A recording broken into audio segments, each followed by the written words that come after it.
When you need mealtime inspiration, it's worth shopping Kroger for thousands of appetizing ingredients that inspire countless mouth-watering meals. And no matter what tasty choice you make, you'll enjoy our everyday low prices. Plus, extra ways to save, like digital coupons worth over $600 each week and up to $1 off per gallon at the pump with points. So you can get big flavors and big savings. Kroger, fresh for everyone. Fuel restrictions apply. There's one thing that will forever change the way you sleep, and it's the softest 100% organic cotton bedding from Boll & Branch. You'll fall asleep faster, wrapped in the most luxurious comfort. You'll never sleep hot again with airy blankets, cloud-like duvets, and breathable sheets. You'll experience pure comfort on night one and feel your bedding get softer with every wash. Discover the difference with 15% off your first order at bollandbranch.com with code CUMULUS. Exclusions apply. See site for details. Sticking to New Year's resolutions can be overwhelming. That's why it's best to set easy, attainable goals. Start with staying hydrated with Brita. The Brita Elite filter makes tap water taste great and safer to drink too. Brita Elite removes 99% of lead from your water and reduces other contaminants so you'll actually want to drink it. Raise a glass of water to your 2025 hydration goals. Pick up a Brita pitcher with Elite filter today. 99% of lead certified by WQA. Substances reduced may not be in all users' water. FunBelt Podcast. FunBelt Podcast. FunBelt Podcast. FunBelt Podcast. It's just a great conference that is at a point right now where they're, I think, clearly the best group of five conference in the country. The state of Sunbelt football is the strongest in our history. And we got to continue to showcase what our league's about.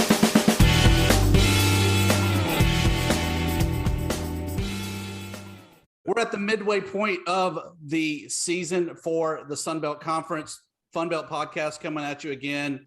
Dusty Thibodeau of Warhawk Report, Jeremy Harper from HowlRaiser.com, Ben Moore from PantherTalk.com. But we got a room full of guys. We have five guys, as a matter of fact. Well, four of the five guys.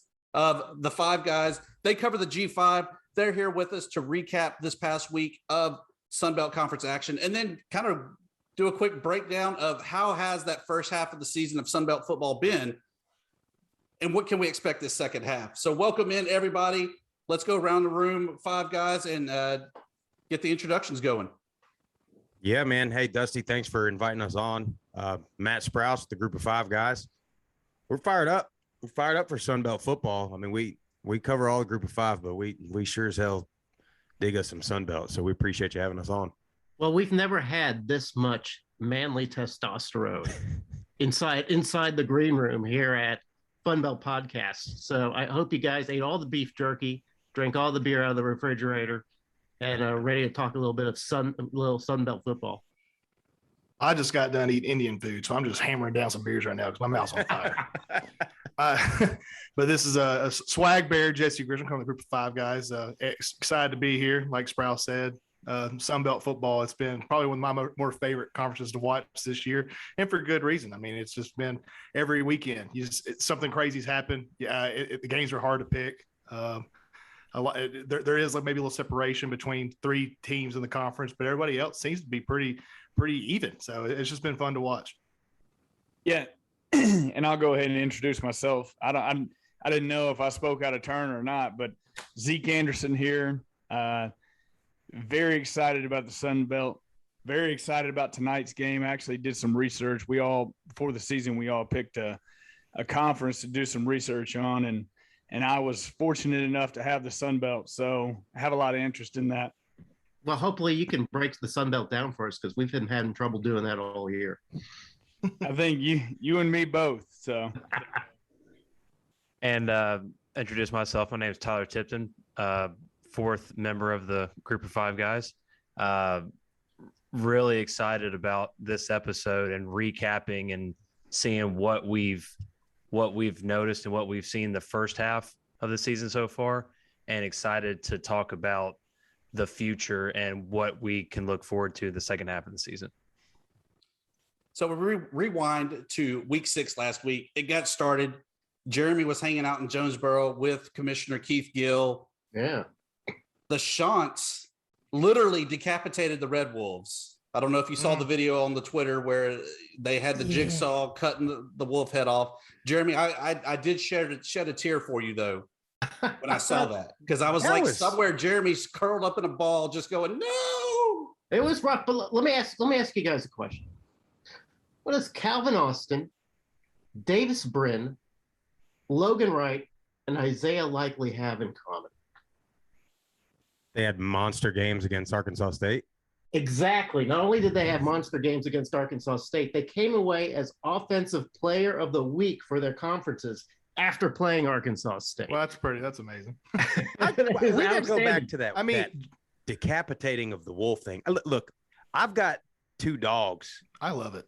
That look very similar to that. Game of Thrones, baby. I love that animal. And I was like, all right, Coastal. Yeah, some of your antics were pretty good, pretty funny, but hey, I think that was pretty psychotic. Not only that, they bring in grandma's like electric chainsaw in there, and they have trouble even cutting off the head, which is just embarrassing enough. Now I know Coach Lunsford, he used to like body slam chairs, but at least chairs. You're like, okay, it's a chair, but this is like you're decapitating Benji. It was just kind of rough to look at, a little psychotic. I asked my wife about it. She's a counselor. I said, well, what would you do if you had a client who was just posting videos of himself chopping off dog heads with an electric chainsaw? And she'd say, I'd probably recommend that they be committed. So, it is a little strange for the 15th ranked team in the country who has a schedule that has 7 total wins, 7-21. So pipe down, Coastal. Your time's I am not on board with the shot train, and let's just see if someone does that to Coach Chadwell's mullet once this run waves away. It's funny you say that.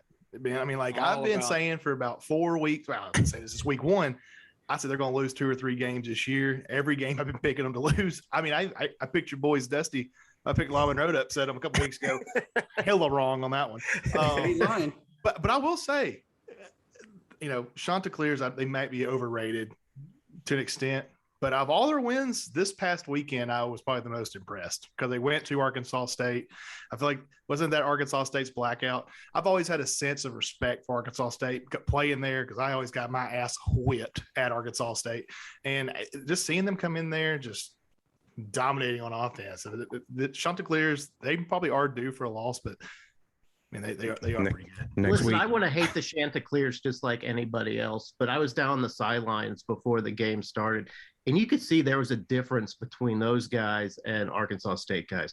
Those guys are huge. I mean, their defensive linemen, their offensive linemen, they got big in 2 years. I don't know where it happened. I don't know how it happened. I don't know if there was some sort of comet or meteor that struck Conway and gave them gamma radiation. I don't know what it is. But just by the eyeball test, they're a legit team. Now, their schedule has been hilariously and comically easy, but so far, I can't take too much away from them. I think they stole some ditch water there from Georgia Southern, and that's they had what happened. They had a lot of transfers come in when I went. That was one of the teams that I put a heavy focus on, and they had some big boys coming in. So. Yeah, their schedule has been easy, and that's why they're not in contention on the single digit rankings. But I think they're good. I believe the hype. I drank the Kool-Aid before, and I'm still drinking it. So well, they what was it? I don't know if it was Chadwell or somebody associated with Coastal made a comment like it pisses them off that everybody thinks they're this gimmick. This they're cute. They got haircuts, whatever. They got whatever teal turf. And he's like, we got NFL guys, man. And I think during the game, they said Likely's a top 7 or 8 tight end, according to Kuiper and those guys. So he was a preseason guy. Yeah, he had a season's worth of stats the other night. Oh, yeah. So. He had 4 touchdowns against Arkansas State. And he's, when he's running down the field, he looks like almost like a cartoon out there. He's just bigger than everybody else. He is, whatever they say about Likely, he's earned that and then some. He is a really good player, should be in the NFL. Like I said, I think Coastal Carolina is a great team. I think they have to constantly beat people in the Sun Belt by about 50 points if they want to keep appearing in the AP poll. I think they understand that. So they go in just saying, we're just going to have to pile up some points. Once they meet somebody with a little more meat on their bones, I don't know if that continues. But right now, they look pretty tough. The next game we had over the weekend, Troy, back in the win column there, 27-24 over Georgia Southern, 24-yard field goal with 1:46 left. Gunnar Watson, the 270, 2 touchdowns. Georgia Southern actually threw the ball not well. I mean, it was 3 interceptions, but they did try to throw the ball. What do you think is really going on in Statesboro? Because that is the yin of the yang, the alpha omega of what we saw last week down in Statesboro versus what we saw this week in Troy. Yeah, I mean, Walker's comment right last week. I mean, he said, "Look, you fire your coach, you're guaranteed to win the next week. Then let's see what happens."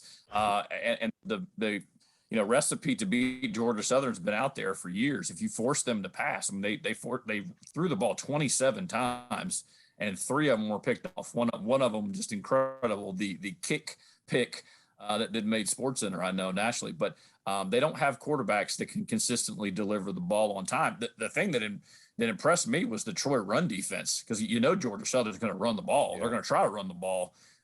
38 rushes for 82 yards. That's not typically Georgia Southern football at all. And the game yet was still close.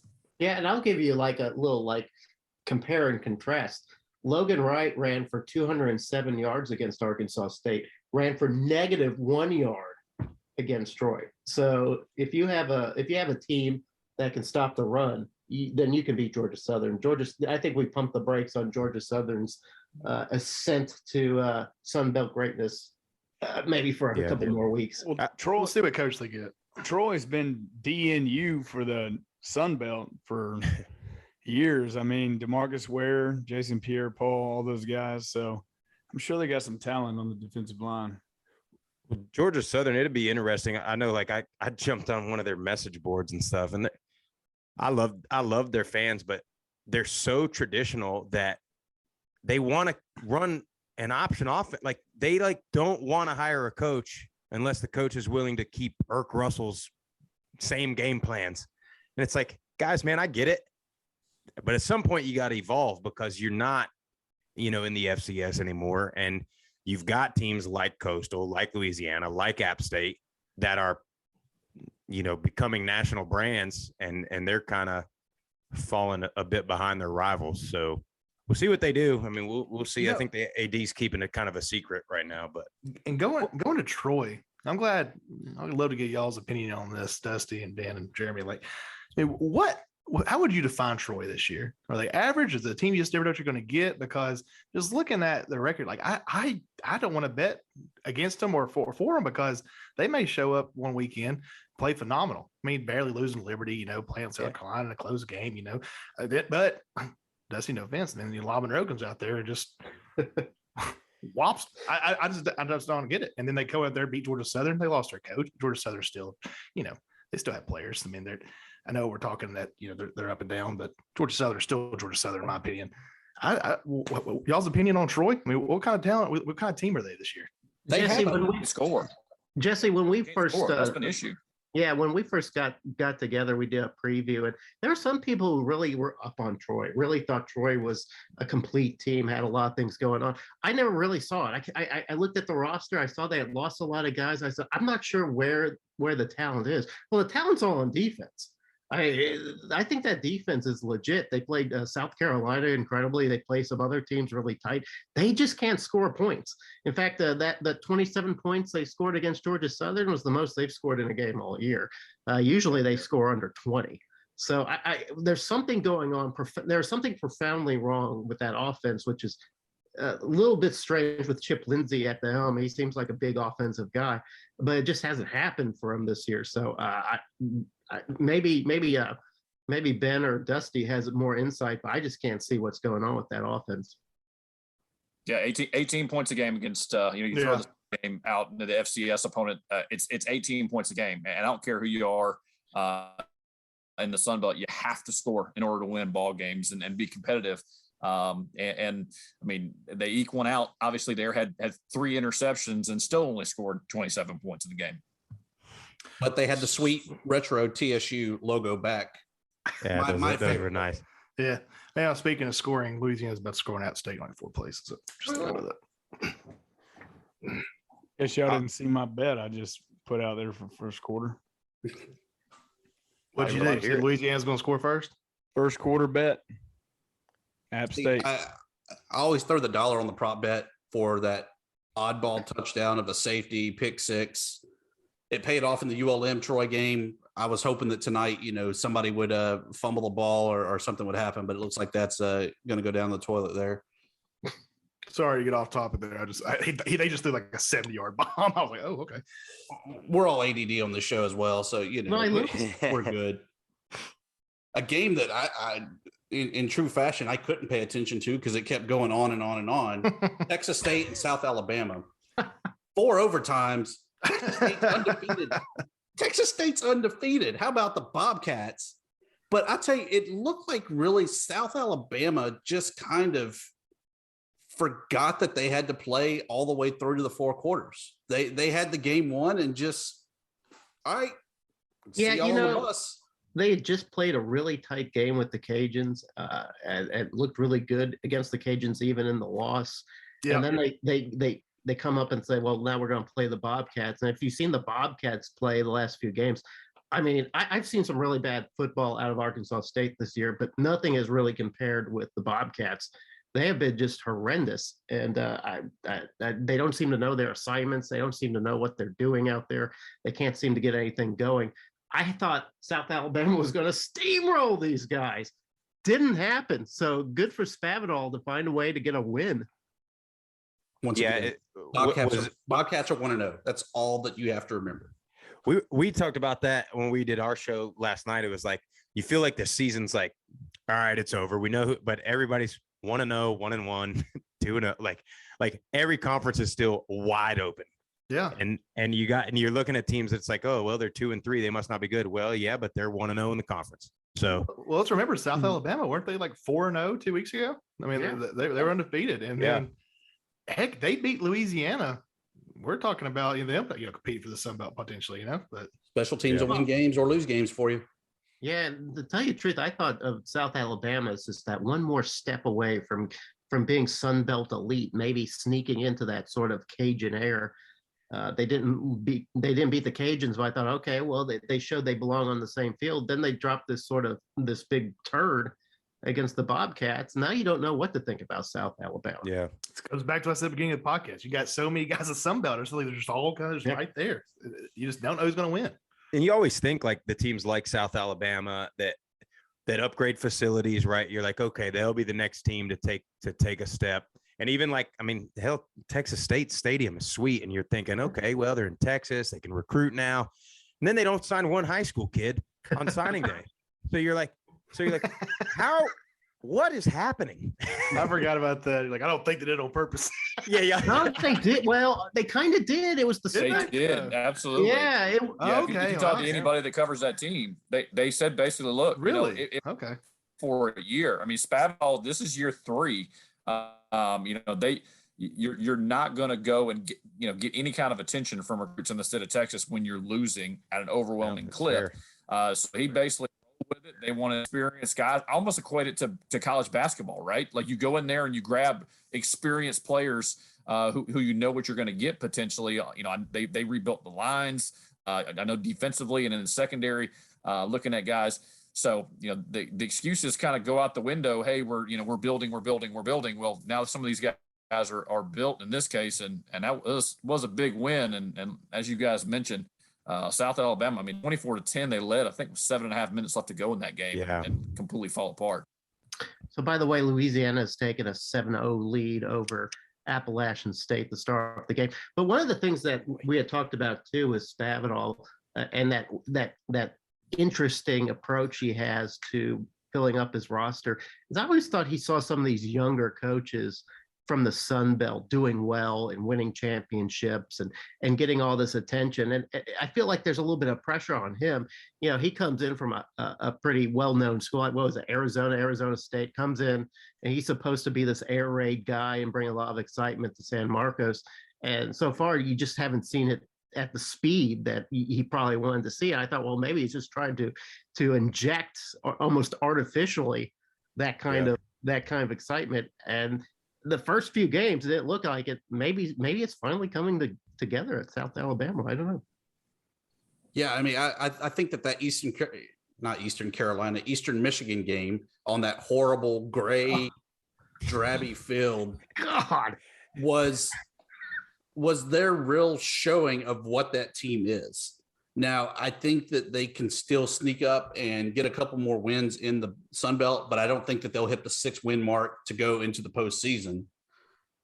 Just like our next game, our final game, the Fighting Ben Moores, they beat me. Darren Granger, 4 touchdowns, 232 yards through the air. Panthers rushed for 326. ULM 9 penalties. And I know people are like, under first-year head coach Terry Bowden, they have not been a heavily penalized team. So that was really surprising to see, and almost makes you think that they're falling back into how they were last year, where you could tell at times ULM just gave up. And 38 unanswered points. Yeah. So Ben, tell us how you guys did it. What was the secret? I think you've seen the shirts that just say "run the ball." That's pretty much what happened there.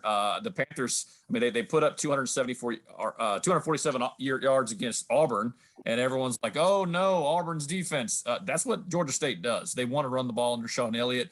They did it against Charlotte, and just came out there and 50 plus rushing attempts. This is now a top 25 rushing offense in the nation. So that's what they do. The passing game, obviously looked tremendous against Louisiana Monroe. That's something that really had been lacking, and a lot of folks were wondering where that was. Tight ends, basically all the skill positions, and it's almost kind of a shame now. The Panthers have a bye week this weekend to basically get some of their guys back, like Cornelius Goy, who's out with the hamstring injury. But then you face the Texas State Bobcats. They come in for homecoming, so should be a potential another step forward for the Panthers. But a good road win certainly makes everyone feel good about things, and can move forward. Dusty, I know you and I were texting during the game. I'm not sure the record for targeting and guys thrown out in the game, but 2 to each side was kind of amazing. Ben, going back to what you said earlier, what the group of 5 guys we're all about, we're trying to bring more, acknowledgement, recognition, support to these group of 5 teams. And these Power 5 guys, right? Like they're saying, oh, Auburn's defense, that's terrible. These guys can't run the ball. Georgia State, we've been talking about all year. They got some dudes up front. They'll move your ass. What's his name at tackle? Sprouse? It's an NFL guy. Travis Glover. Yeah, Travis Glover, 6'6", about 340. They'll move you, man. Yeah, he's big. You got Malik Sumter, one of the better centers there. Shamarius Gilmore, basically a guard who I believe will be the 5-time All-Sun Belt offensive lineman. They got some dudes. And honestly, in the first few weeks, they just had been so poor. And that's one of the more frustrating things for Coach Elliott, former offensive line coach in the SEC. He wanted to be able to move some guys. And, he went and got those road graders. He made some changes, moved around, kind of fired some guys up, and we talked about in the pre-show, got Darren Granger, benched your star quarterback 2 games in, which is kind of a bold move, but it's paid off so far with 2 wins in the last 3 games. Jesse, you make a good point too. That it's something that we've groused about for a while. When a group of 5 team does well or defeats a Power 5 team, it's always, oh, there's something wrong with the offensive line, or they just couldn't get up for the game, or what is going on? It's never, oh, that group of 5 team was just actually a better team. Oh, that's just a quality opponent. Okay, yeah. Yeah, like we were talking about Tennessee when Georgia State beat Tennessee. Nothing better. Georgia State was the better team. It's like, oh, there's something going on. It's still one of the best games ever. Me and Zeke were together in Key West, Florida, surrounded by a bunch of Vol fans, and me and him were the only ones in there shouting for Georgia State, going crazy.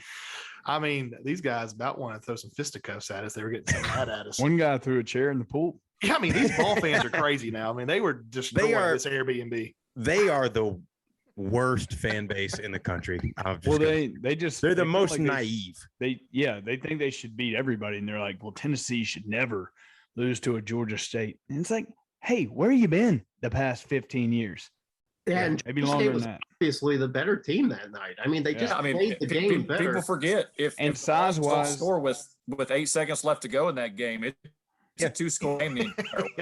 Dan Ellington was, Dan Ellington was unstoppable in that game, playing out his mind.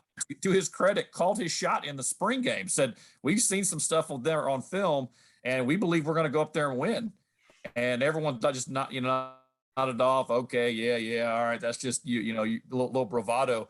They came out and dominated right away. And it was a similar situation against Auburn. 2 weeks ago, they came out there and again had the lead.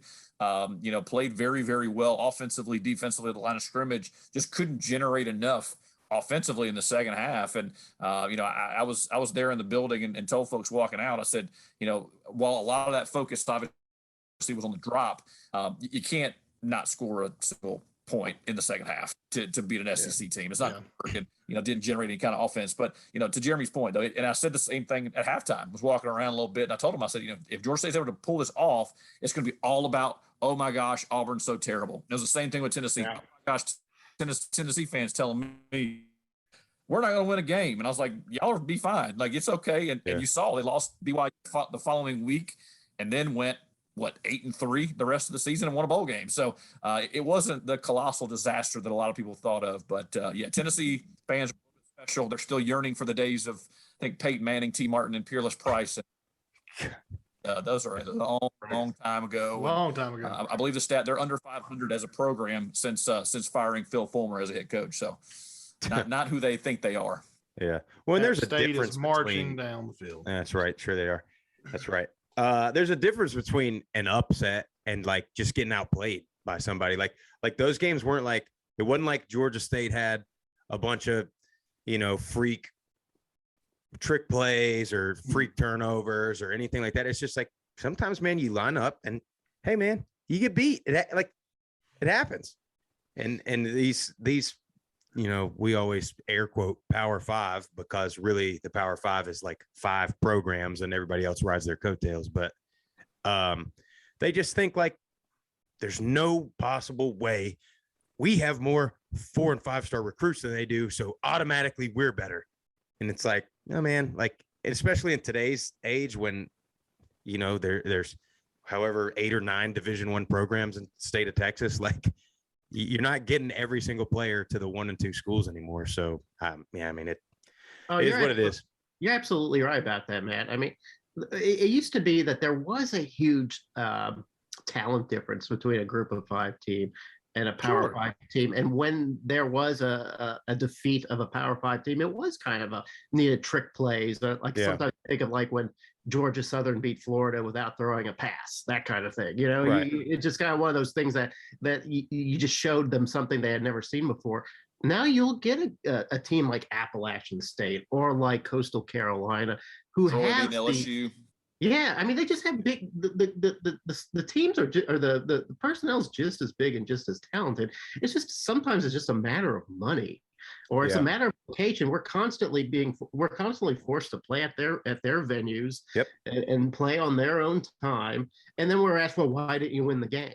Yep. So, well, and we would always say, and I'm sure Jesse can speak to it too. Like the main difference, like I feel like every Power 5 game that we played in at middle we were still in it about halfway through the third quarter. But then what happens is there's a little bit of a drop off up front, right? Like our first 4 D linemen are really good.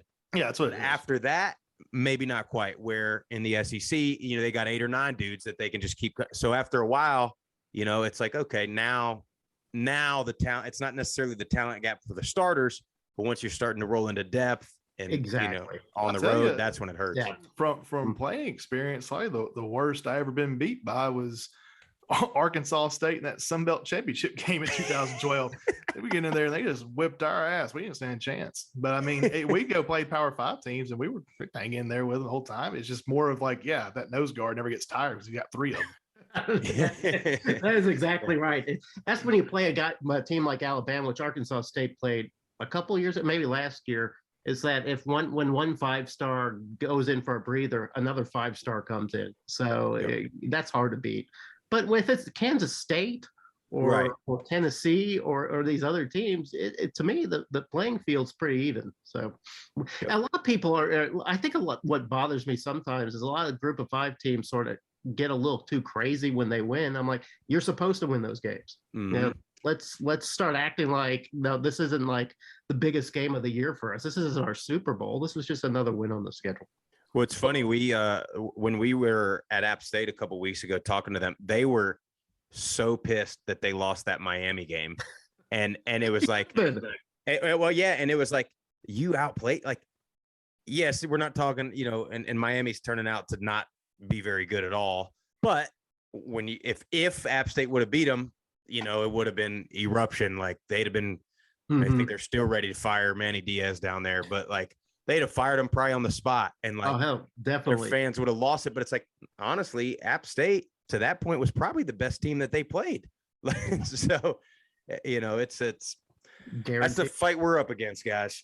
So as we talk about that App State Miami game that kind of kicked off the season, what would you say is kind of the first half highlight? Like, what was the one game that you really liked, or a stat that kind of jumped out you early on in that first half of the season? Well, I mean, for me, the game, and probably all of us will agree, we were at the App State Marshall game. That's what I was going to say. Yeah. And I mean, that was, preseason, probably your 2 favorites, give or take a team or two in the Sun Belt and Conference USA. And, we tailgated and everybody was like, well, it's a Thursday night game. Crowd's probably not going to be great. That place was incredible. And Marshall, we walked away saying Marshall's really good too. And then, of course, Zeke lost a bet and about ran onto the field and killed Nate Noel, because Nate Noel laid down on the 4-yard line to not cover. Yes. I ought to lose that first quarter bet. I just made a live bet to try to make up for it. Areas. But that's a really good question. I was trying. My answer was going to be as well. Sorry. App State. No, but there's more than that, right? I mean, to be quite frank, it's not really a moment, but just when South Alabama was 4-0, I'm over here thinking, like, really, like this team is surprising me. I thought I was different than, I believe it was what Jeremy said, that he thought that Troy wasn't going to be that good this year. I thought beginning of the season, Troy's going to be the team to look out for, and Georgia State. Ben, you're still pretty good, but you just can't finish. There's just like Georgia State, man, I'm telling you. Yeah. So I guess South Alabama going 4-0, and then Troy and Georgia State not having a record I thought they'd have at this point. That's probably what sticks out to me the most. Yeah, and I agree with you about Troy. I think coming into the year, we didn't really know what Troy was going to be like. We knew that their defense was going to be pretty good. Was it going to be great? No, but it was going to be good.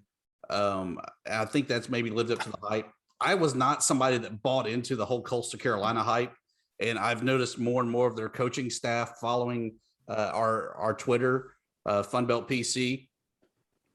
We're feeding their bulletin board. I know it. I know they are, because there's nothing about that team that is just like, that's why they're good. And maybe that's why they're good, is that they have just these guys that are kind of under the radar. I mean, Grace McCall, who knew about him last year? Right. Early on. Well, down. He was a preseason All-American. How do you not know about him going into the season?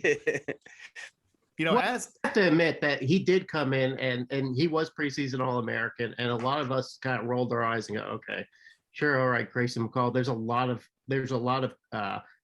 at that time, there's a lot of veteran quarterbacks coming in.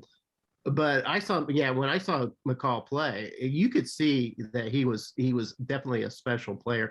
But Dusty's saying he doesn't see why Coastal Carolina, what they do well. I feel like there is some sort of magic going on with McCall and Likely. And the way that they run that offense is actually very clever. They can run the ball, but they can also throw the ball. And there's something very complete about the team that rivals Appalachian State in that way. Appalachian State, to me, is the most complete team in the Sun Belt, defense and offensive wise. But Coastal Carolina might be very close to that. And I will always say that until they come head to head, I will say that Appalachian State's a better team. but I feel like Coastal, you can't take too much away from them. Well, Dusty, going back to, I'm sorry to interrupt because I don't know why I didn't make this my answer, because I've been high on these guys since day one. And I love the Cajuns. I think there he goes. Bust it, baby. Bust it. Uh-oh. They're just taking it. Oh my God, he fumbled it. I hate having online stream. I have no idea what you're talking about. We're watching the game. No, sorry. Louisiana just busted one for 30. I was high on Louisiana since day one. And then I was so heartbroken after they, laid a turd against Texas, because they may not, Texas is obviously pretty good this year, better than they've been in the past, but I still think they could have made that a closer game, possibly won that game. Mm-hmm. And they're not exactly showing dominance on the field on teams I think they could be beaten, by more than one or two touchdowns enough to win the game. They are winning the game. They're doing so much more. Yeah. And so, we're talking about App State and Coastal, and especially for next week's showdown. Louisiana, man, I think this is the team to look out for still in the Sun Belt, and they're kind of showing that to App State, at least with 5 minutes to go in the first quarter. Yeah, them scoring that first opening drive. It was impressive. Sorry. That was surprising to me, because I felt like Appalachian State was going to be a little more prepared, but they weren't. So Louisiana, or the Cajuns, seemed like just a kind of a team that just sits there and lets you kind of bite at them and chew at them, and then they come out and win the game. Yeah, I love Billy Napier. Love him. And the good news for them too is they don't have to play Coastal until potentially the championship game. And I mean, even if they lose this game, chances are they're still going to be in the Sun Belt championship game. So no, Texas State surgeon. Texas. Want to know, man? Hey, yeah, that's right. That's right. But don't discount Bobcats. They got all 22-year-olds on that team. Was it Bishop Sycamore? Sycamore out there playing. Oh man. So the flip side of that, we talked about the highlight. What was y'all's low light of the first half of the season? To me, and I didn't want to make excuses for Texas State, but when they lost to Infinite Word, every time you lose to an FCS school, that really drops the whole conference back. I mean, the 10 steps you've taken forward, you're taking 40 back. Yeah. And I realized that they didn't have a lot of their players through COVID. They didn't have this. They didn't have that. I get it.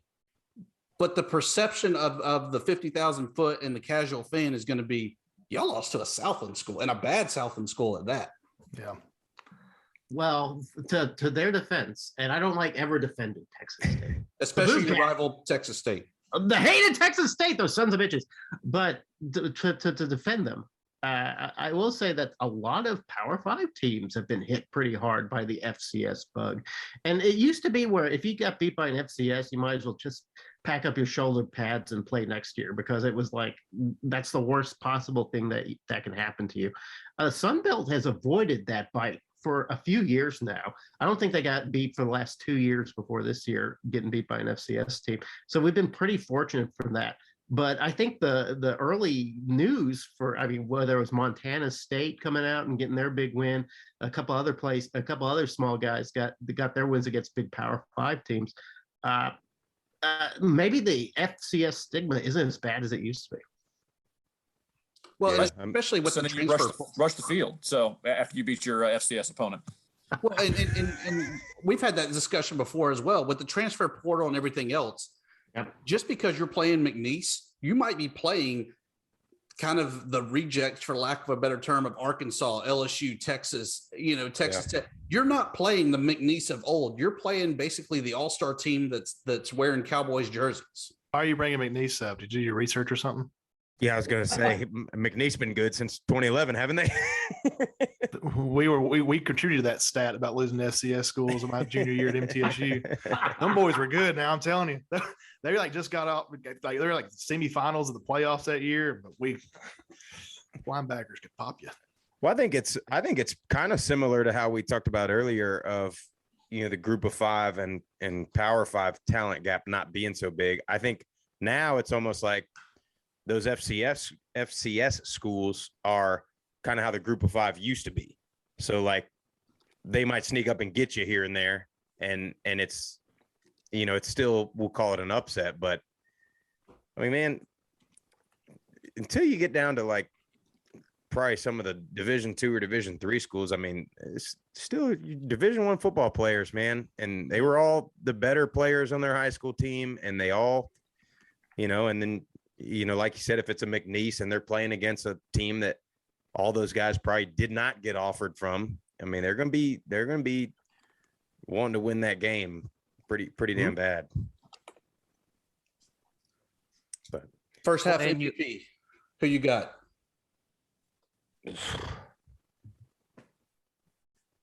Come on, Matthew. Oh, I'm sorry. You said MVP of the Sun Belt? Yeah. Well, I'll tell you what, Levi Lewis keeps it up the way he's throwing the ball right now. It might be him. He just threw another bomb. But the MVP. Actually, no, I'm going to stick with that. I'm gonna ride Levi Lewis. I think if they win this game here and he has an outstanding game, the game that we've been waiting for him to have, and he takes Louisiana to win the Sun Belt Championship, I got Levi Lewis.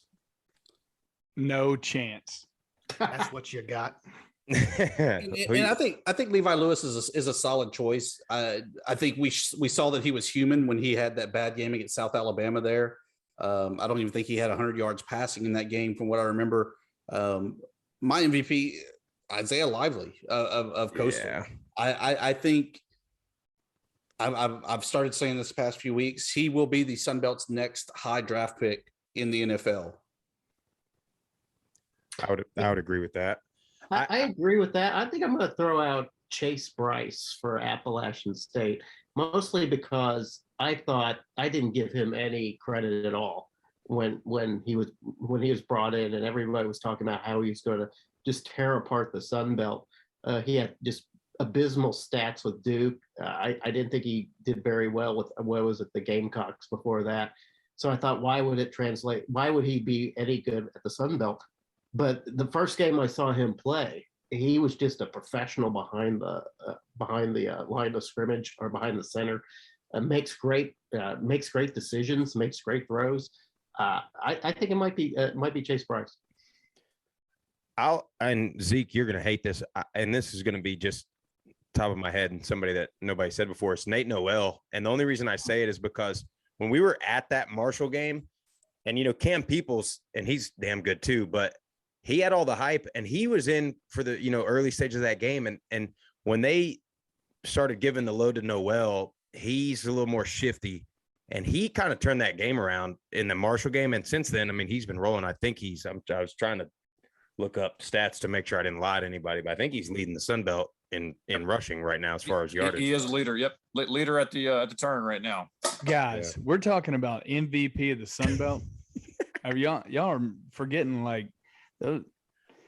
Chase Bryce, I'll give you a ballot on that one. But what about our boys at UTSA? Grayson McCall, he won't be a Heisman candidate. I mean, what? UTSA is not in the Sun Belt, my friend. Conference USA. Say, I'm taking Group of 5 only. I'm sorry. But Grayson McCall, Grayson McCall, we'll give him. Edit that out, Dusty.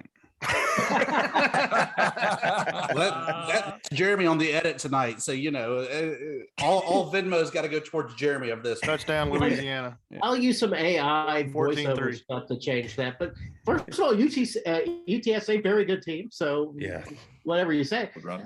But also, yeah, McCall is very good, and he probably does deserve it, even probably over Bryce at the moment. I just feel like I just feel something about Chase Bryce. I think maybe I just feel guilty for not recognizing his skills at the beginning of the year, because I really dogged the guy. I was like, why? Why is this guy who's never played a Sun Belt game in his life already getting like top honors and mentions and preseason hype? But he's deserved it. And right now, Raging Cajuns up 14-13 against Appalachian State. 14-3. It was a big question with Chase Bryce. I agree, because he had transferred from Clemson and then from Duke and then to App State. So he was a big question mark coming in, but I think he has played well. So yeah, maybe not so much tonight. He better pick it up. He better pick it up, because I got a bet with old Jesse here, and I'm well, they need to slow down the score just a little bit, because I took the under, so I need them to just chill out just a little bit too. Oh, look at that! Okay. My God, Louisiana. I mean, I think they recovered. I just took the money line, so I love that Billy Napier, I don't know the context of what he said when he was like, scared money don't make money. So with the Cajuns. But you mentioned UTSA, and I'm curious to hear, since y'all cover the other G5 conferences, what are y'all's thoughts on the whole realignment and how exactly is that going to shake out? Please give us some wisdom on this.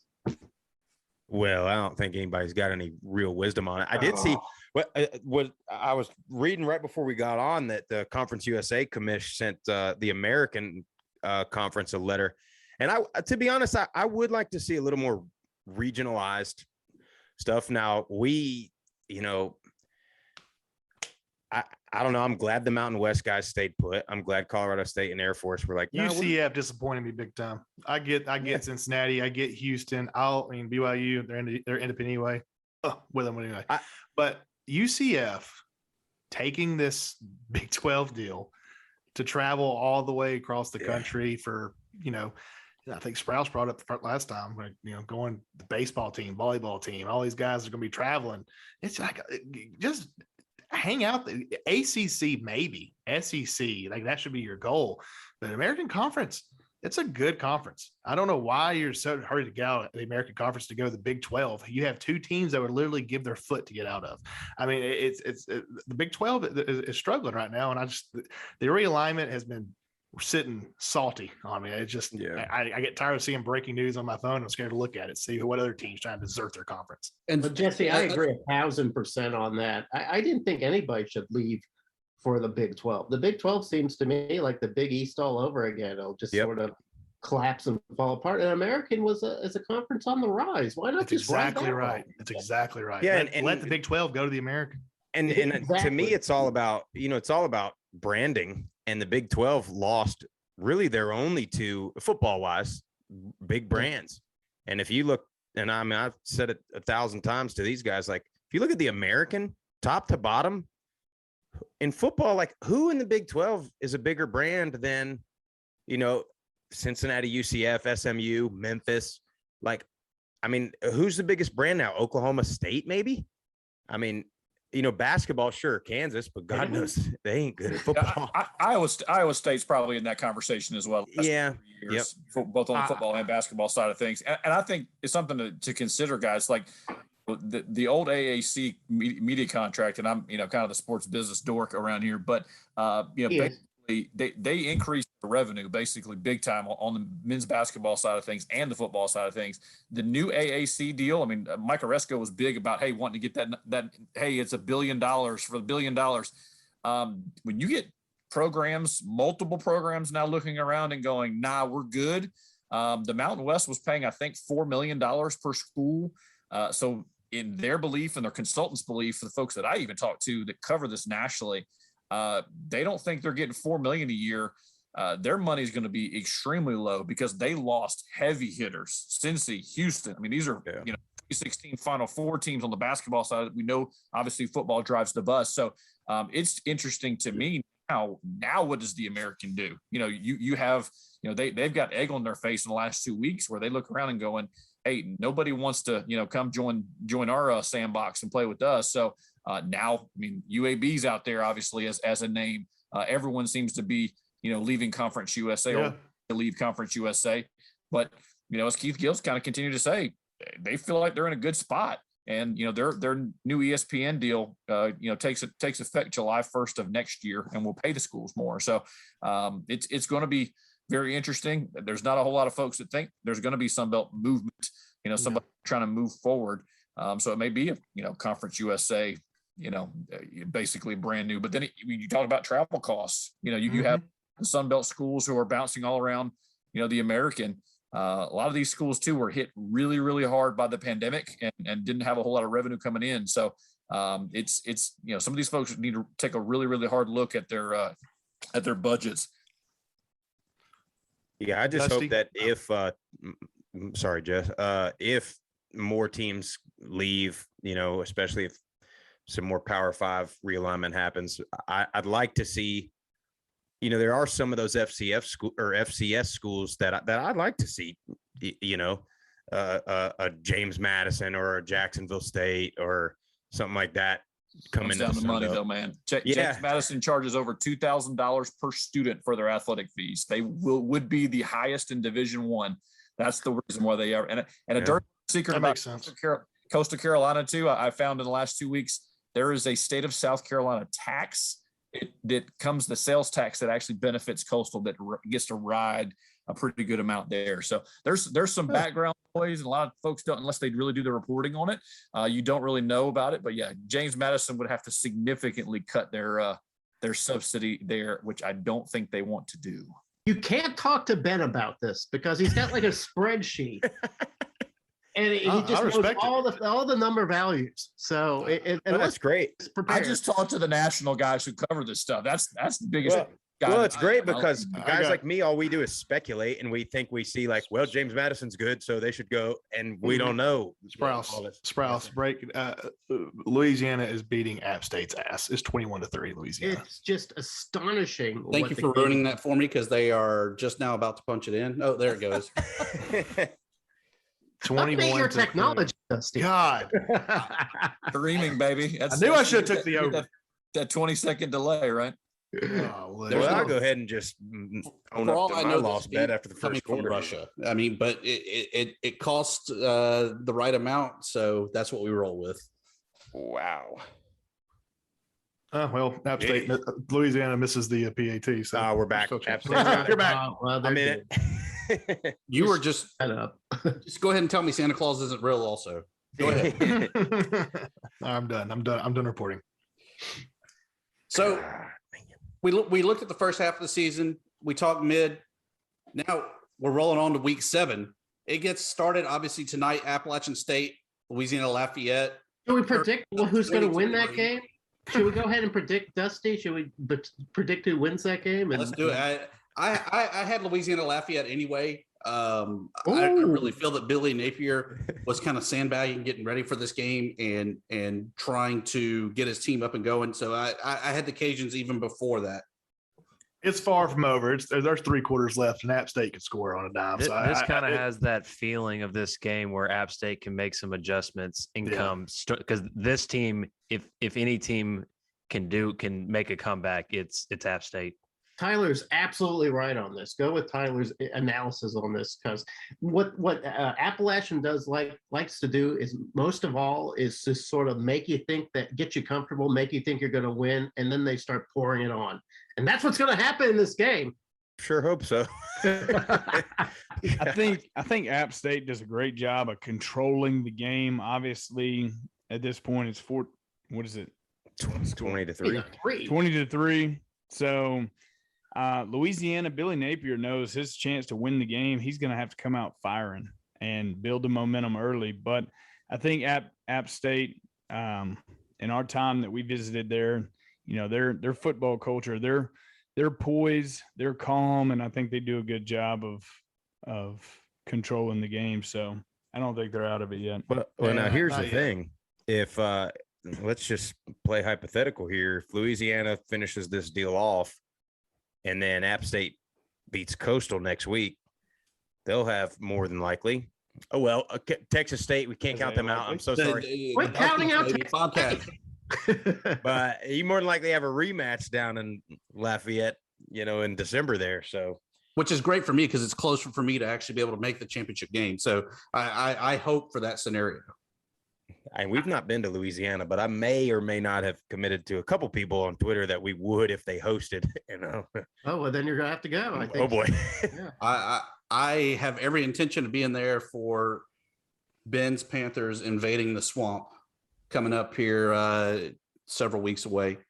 Yeah, we have more Sunbelt football. Preseason FBI said that they would win at Auburn. It was their higher percentage chance to win at Auburn, which they almost did. To go to Louisiana. So yeah, that'll be a rough one. Thursday night, Georgia Southern against South Alabama. I mean, which Georgia Southern team shows up and is South Alabama throwing in the towel because they lost last week? I think that's the keys to the game. And because it's in Mobile, I lean a little bit more towards the Jags winning that game, but it could be pretty ugly.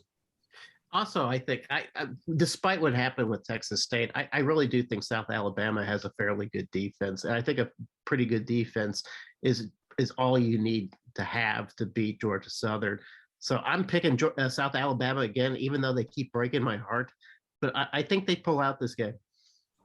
Yeah, I think Jake Bentley is a key factor in that. I mean, Jalen Tolbert's one of the best wide receivers, I think, in the group of five. I think he's a guy. The secondary, certainly the Eagles has been a little suspect at times. They lost Derek Canteen, their best cornerback, I believe, in week 2 or week 3 to a torn pec. I think South Alabama gets back on track, and I think they're to me probably one of those programs that I would highlight that's in the running for that 5th bowl spot. Yeah, I don't know if y'all want our opinion or not, but I mean, we always welcome opinions. well, as Sprouse, we kind of went at the same time. South Alabama 4-0 at one point, tough loss to Louisiana, tough loss to Texas State. This game here probably makes or breaks them. If they lose this game, they probably end up losing the season, if that makes sense, lose the locker room. But if they can bounce back, win this game, they have a little more chip on their shoulder. So I'm going to go with South Alabama beat Georgia Southern at Mobile. I think they surprised everybody coming into the season. Talking about South Alabama, I think they surprised everybody, including themselves. And I think this is kind of one of those must-win games that pushes the momentum, or else they may tuck their tail and run on in. So, I mean, I think we've all played on teams like that, and we understand the importance of this game. So I'll take South Alabama. I'm pretty sure that yesterday I picked Georgia Southern, so I can't change. I can't pick a different team on every podcast, but our analysis has changed your mind. Well, that's true. You guys told me, but truthfully though, Georgia Southern, and this is kind of why I was, other than the Gavin Adcock story, I was a little anti getting rid of Coach Lunsford, was because the first couple games of their schedule, they weren't going to win I don't know who thought they were going to win those games. And they've been playing better the last 2 or 3 weeks. Screw it. I'm sticking with them. I'm sticking with Georgia Southern. God, I'm going to say they beat South Alabama. But they have been playing better, and they had a chance to rattle off a couple wins here, but we'll see. Matthew's a man of principle. He's going to stick by his guns. Yeah, I feel like South Alabama should win this game. I personally feel like they're the better team here, but you can tell Vegas, by having South Alabama favored by 3 points, they're not really sure which South Alabama team is going to show up here. So if South Alabama plays like we know that they all should, that they should play like, I think that they win, and I think they cover that 3-point spread. Troy travels to San Marcos. I like the Bobcats. I'm going to ride them. They're 1-0. They're going to be 2-0, baby. 2-0, leading the West. Jeremy, you're just I picked your rival. I don't know. Troy's got a great defense. So, and defense wins championships, Dusty. They're not going to win the Sun Belt championship with it, but I think they're going to beat Texas State with that defense. And simply because, for the matter is, well, all right. I think they played above their heads against South Alabama. I don't know what was going on. I don't know if they were inhaling some asbestos from Lad People Stadium. I don't know what it was, but I feel like that's not going to happen again. I feel like we're going to see the same old Boobcats. With whoa, I know. Well, I hate those guys. They're sons of bitches. I've been trying to make Arkansas State, Texas State a rival for a long time, and it just hasn't gelled. And I keep thinking if I insult them enough, maybe it'll happen. But that being said, I don't think Texas State has the guns. I don't think they have the guns to beat Troy's defense. So I think Troy wins another one of those 18-15 games. Yeah, with the under at 48 currently, I agree. I like Troy. Low scoring game. We talked about a little bit earlier. Troy's averaging less than 19 points a game against FBS foes. I think they find a way. Texas State, you ride the wave too. That 4 overtime win can take a little out of you. So I'm interested to see, if they can generate enough. I think it's close through halftime, and I think Troy finds a way to win. Yeah, I'm definitely gonna ride out with Troy here. I mean, Dusty, I appreciate your confidence in Texas State, but I think after Troy getting that tough win this past weekend, I think they're going to keep riding high. They're going to take care of Texas State. Yeah, I like Troy. I like Ben's take on that overtime game. Just emotions up and down. It's tough to come back the next week and play a tough game. So I'm going Troy. T-Roy, baby. I like the take, Ben.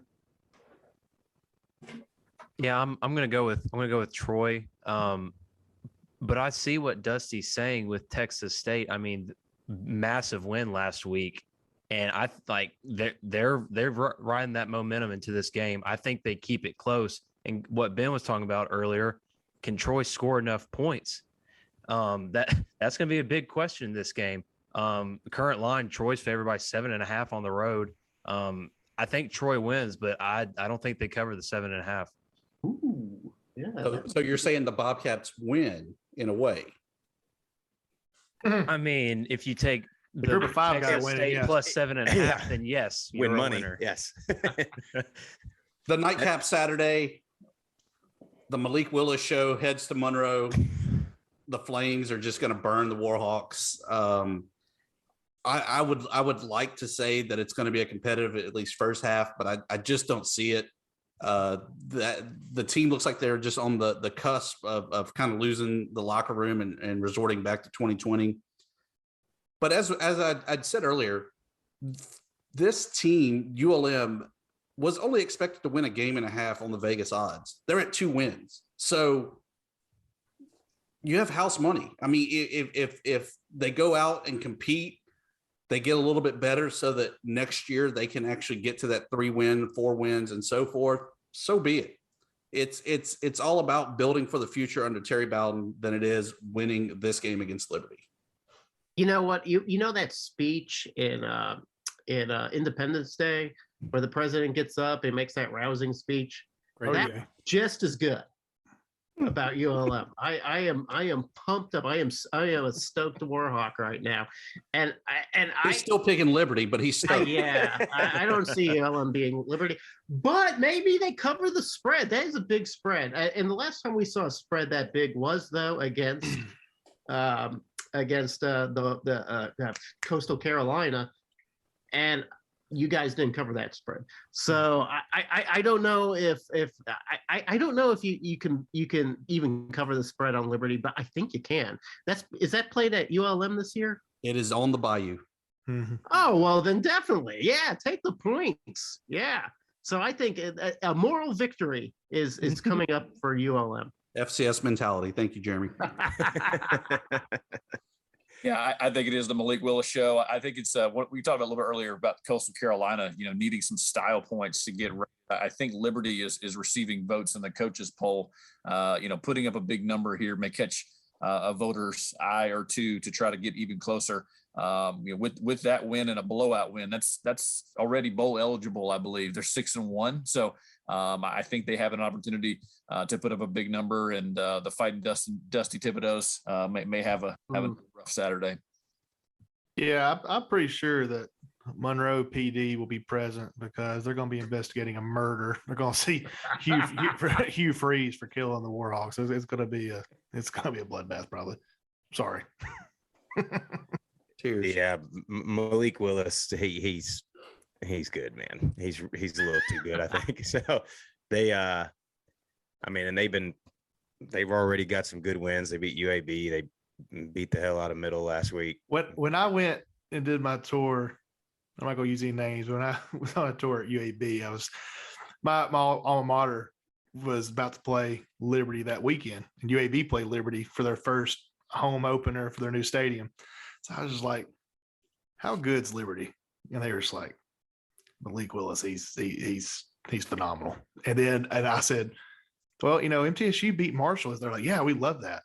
And I said, how do you think they're going to do at Liberty? He says, they're going to get crushed.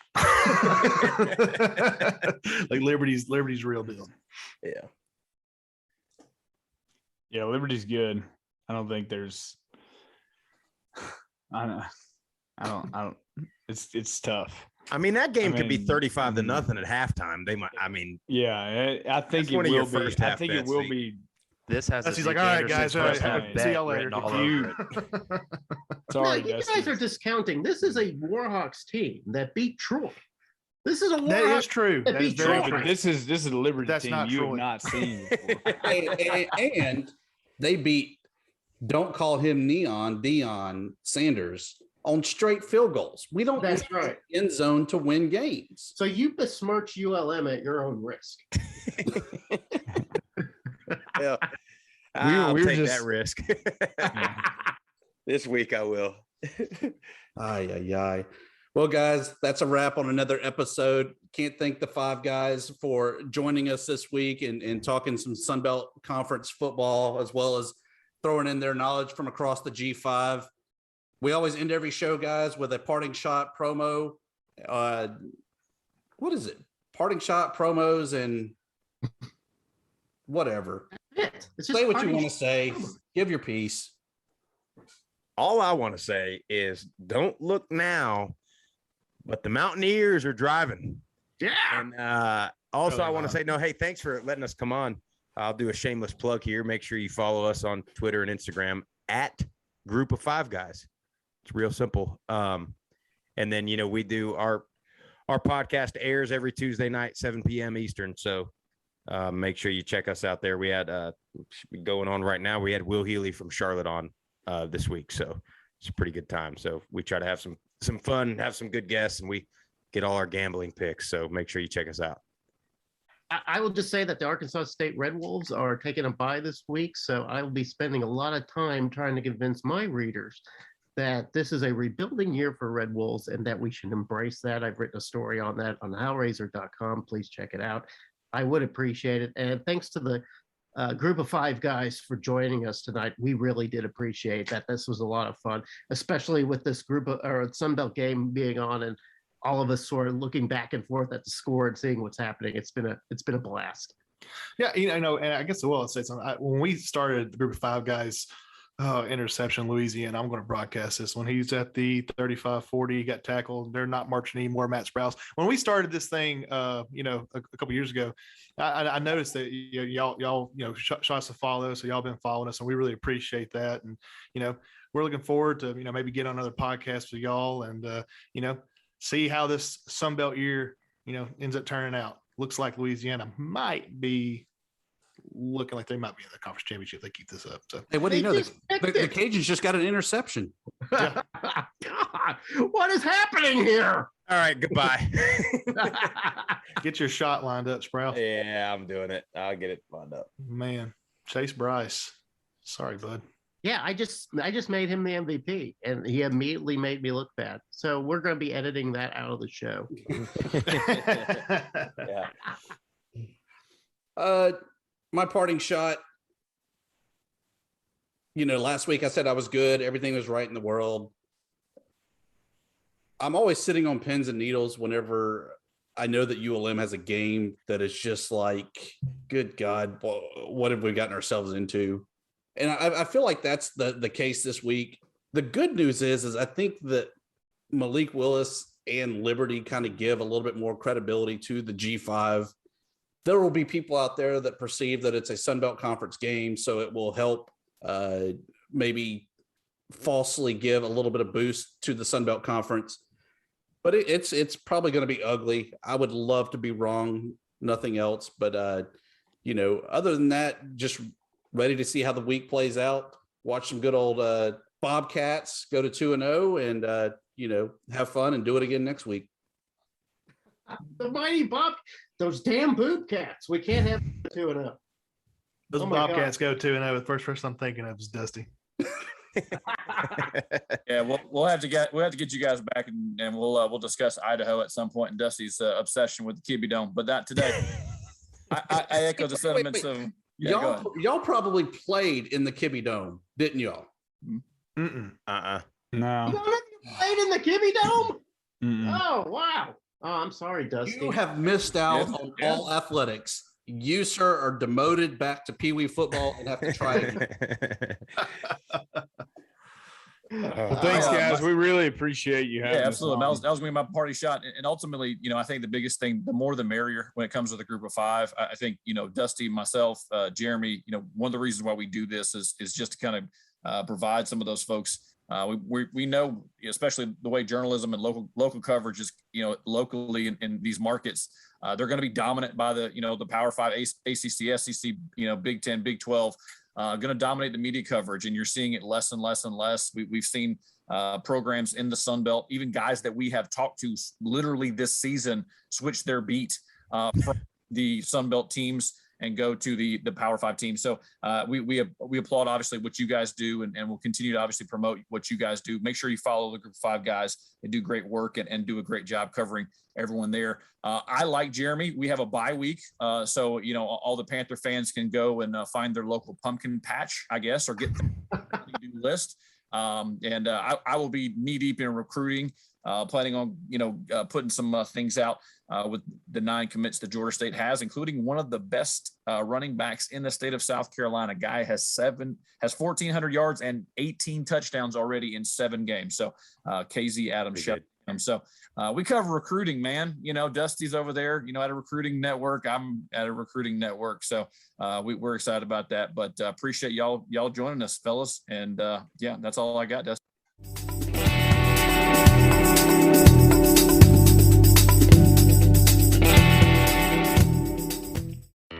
Kroger Delivery has one mission: to deliver the freshest food right to your door. That's why our drivers are pros. Our trucks are refrigerated. And when it comes to low prices, we always deliver.